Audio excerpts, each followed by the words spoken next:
Coaches, this video is about a little tutorial about rostering. I'm going to use two examples here. I'm going to go to ADM. I'm going to go to the football program. You'll notice I'll just click on varsity. This is where the schedules and scores would be. Obviously, hopefully you're familiar with this tab.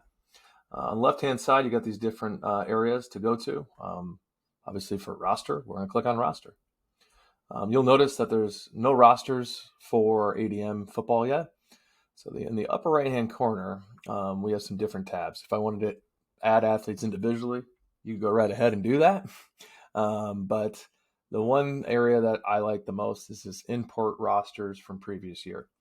So if you click on that, basically it's going to let you know who graduated, and then it's going to have the list of all your kids that were on your team last year. Most likely, hopefully, they are coming back.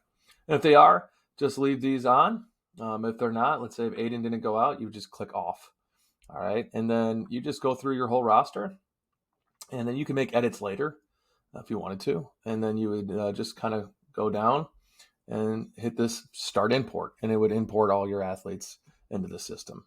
So I'm going to go to kind of my fictitious school and talk a little bit more about this process. So if I needed to edit someone, I could go to this little 3-box area here and go edit details. So if I needed to put, maybe I didn't know the position or jersey number at the time, so I could actually go in there and maybe put the jersey number and say that they're going to be, running back.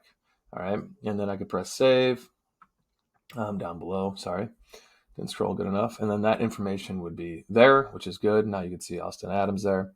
But let's say if I just needed to add an athlete individually, I could go to this manage roster, click on the plus sign, and go add athlete.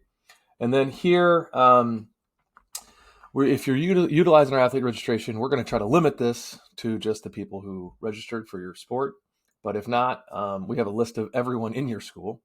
And you could just use the search bar up top here and start typing names in, and then you'll get it. And then you could actually basically just click on the athlete themselves. So I'll click on Colin here, click on the plus sign, and it's going to open up the access points here where I can just fill out the information and,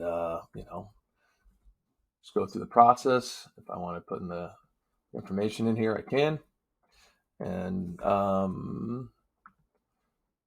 that's pretty much it. And then I could go right here, press save. And then they're in the system. So that's how you add rosters. In the upper right hand corner, there's other things in here too as well that you can look like, and you can export your roster to as well, and it will go to an Excel sheet. Other than that, for rosters, pretty simple. The only thing you need to look at, I always tell people, is this status button. If you see an inactive, that's probably because of someone from your admin maybe made them inactive for certain reasons. Maybe they broke a code of conduct, or maybe you did. Maybe you went to edit details and you, maybe said, hey, this kid's not ready to play yet or whatever. I'm going to make them inactive. That means they're just not, on the active roster. They might be showing up in your name area. And then archive basically means they've quit. They're not on the team. You don't like them anymore for whatever reason. And you could do that too as well. Also, especially in the beginning of the year, if there's no stats tied to an athlete, you could just remove the athlete completely from the roster and you won't see them. Now, if I make them archive, just so you know, like let's say they had some stats tied to them, I could archive them and they won't show to the public view. So that's it for rosters. If you have any other questions, always you click on this green little area and we try to do our best to get to you as fast as we can. We have some articles here that might help you out too as well. But just start sending us a message. Thanks so much.